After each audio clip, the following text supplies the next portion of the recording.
Friends, welcome to Biology Made Easy. Today in this video, we'll discuss about water potential. Now water potential along with another two, that is solute potential and pressure potential, are some of the important terminologies we must know when we are discussing the transport in plants. Because it is the water potential basing on which water moves from cell to cell. So unless we have some idea what is water potential, then how the water moves from cell to cell, it will be very difficult for us to understand. So what is this water potential? All of us know that in water there is some kinetic energy.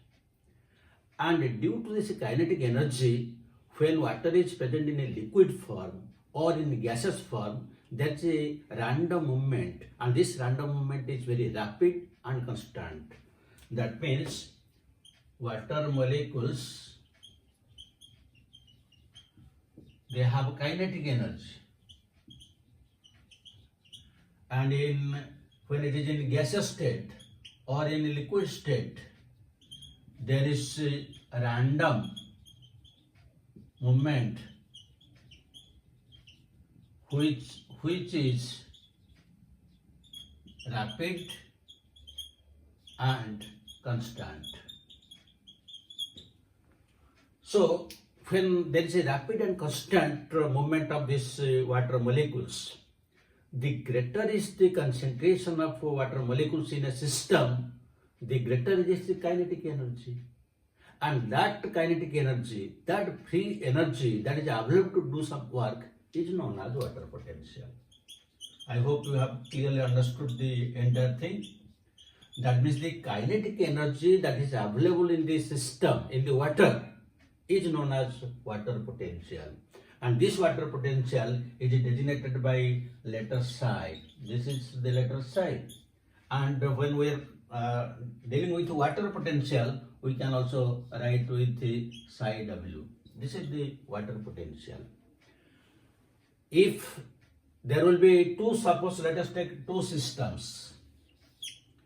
This is system A and this is system B.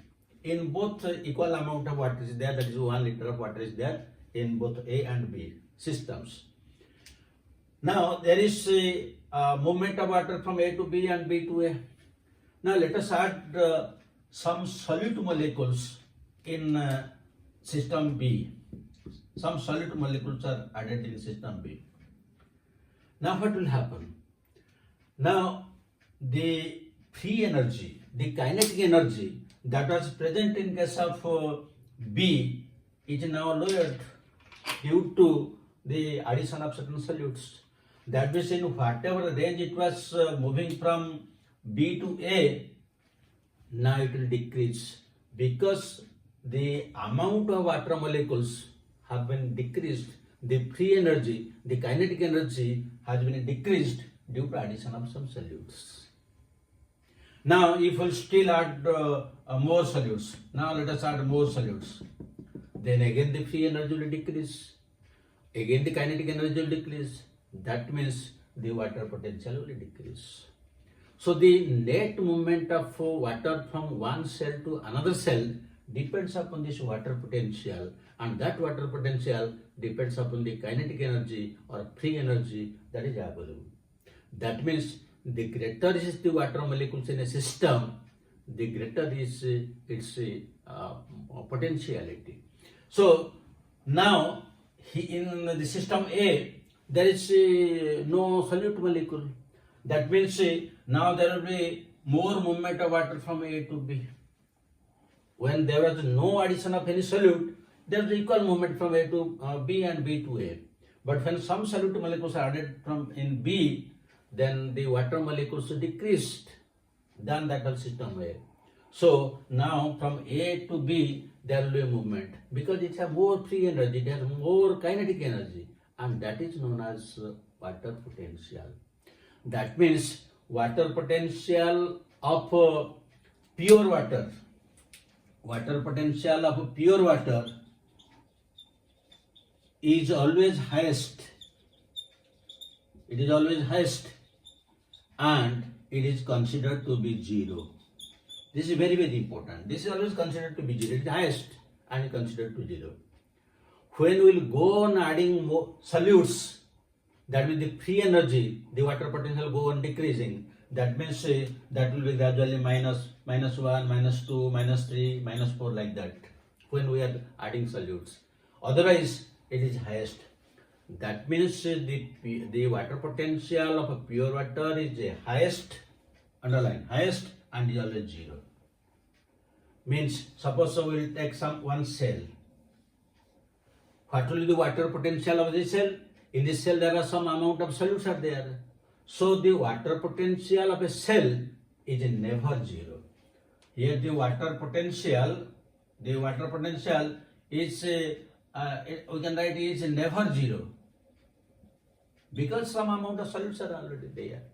So this is one of the very important things. That means the greater the amount of water molecules, the greater is the kinetic energy or free energy, the greater is the water potential. And when solute molecules are added, usually the free energy, kinetic energy decreases, and that is known as water potential.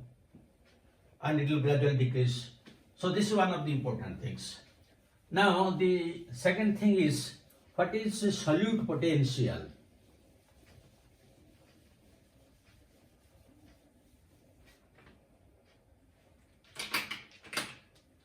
What is solute potential? Now again you see, when we are taking two systems, A and B, now there is equal movement of water from A to B and B to A. Now when we are adding some amount of solutes, suppose we are adding some amount of solutes in the system A, that means the free energy, the kinetic energy that was available in system A is now lesser. Why? We have added some amount of solutes. Suppose we have added only 10 grams of the solute, maybe sugar or maybe salt. That means accordingly the free energy, the kinetic energy will be decreased. Suppose now let us add 20 grams or 30 grams, then again there will be more decrease in the free energy or kinetic energy. This difference in the free energy is known as solute potential. That means initially it was 0. In case of pure water, it was 0. Now when we are adding solutes, then the kinetic energy is decreasing, the water potential decreasing. So that magnitude of that decrease is known as solute potential. The magnitude of decrease in water potential or kinetic energy is called solute potential.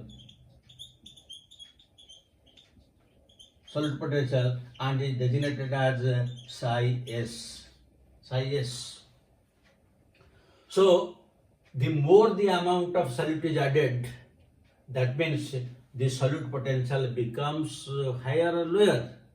It becomes lower, never higher. Because suppose initially, let us take a system where only pure water is there. So in pure water, the water potential is 0. And what is the solute potential? Because solute is not added, so it is also 0. Now let us add 10 grams of sugar. So when we add 10 grams, suppose it is 1, suppose it is -1, because the water potential decreased. Now let us add 20 grams, suppose now it will be -2. Then 30 grams, that means -3. That means from -1 it is becoming -2, -3, -4 like that, when we are adding more and more amount of solutes. So when it is from -1 it is going to -3, 4, 5 that, whether it is increasing or decreasing, naturally decreasing.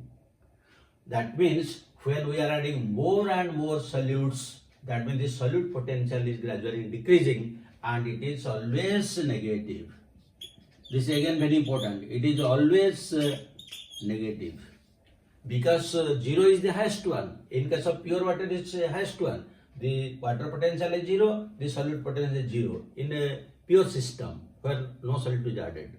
But when adding solutes, gradually it will go on decreasing from -1, -2, -3, -4 depending upon the amount of concentration of the solutes. So that means it will go on decreasing. So this is known as the solute potential. Then the greater the amount of solute, the lower is the solute potential. Now let us discuss the third one, that is the pressure potential.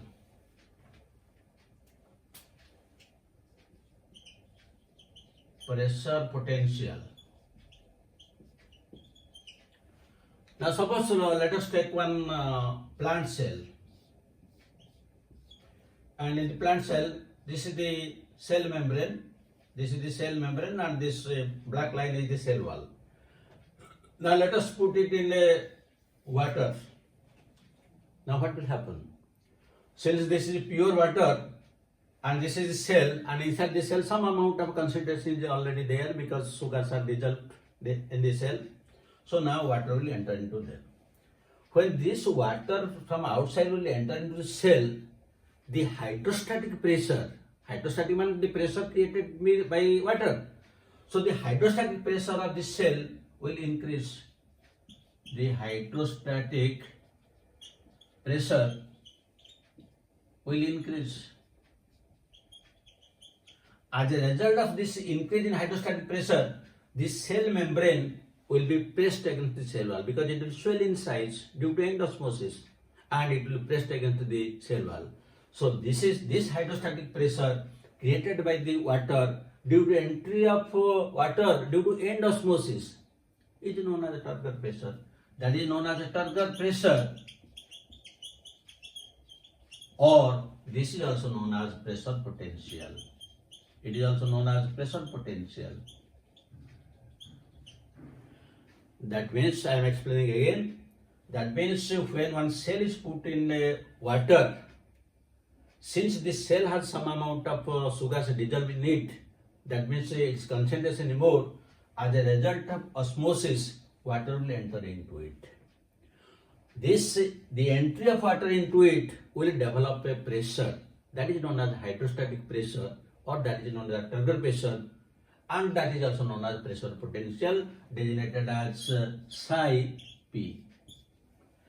And this is always, this may be positive, because here this is positive, because it is increasing size due to the turgidity of the cell. But sometimes it can also be negative. When it is negative, usually it is negative when there is a transpiration in the plants. That when we discuss how the ascent of shaft takes place, how the transpiration takes place, those things will be clear. So when transpiration is taking place, ascent of shaft is taking place, in the mesophyll cells there will be loss of water. So they will develop a tension. The turgor pressure will be negative, so that water will automatically, they will draw water from the xylem vessels where sufficient amount of water is there. So in the at the time of transpiration, the negative pressure is negative pressure potential is observed, and also it is observed in case of plasmolyzed cells. Otherwise, at all other times, it is positive. Now, let us establish the relationship between water potential, solute potential, and pressure potential.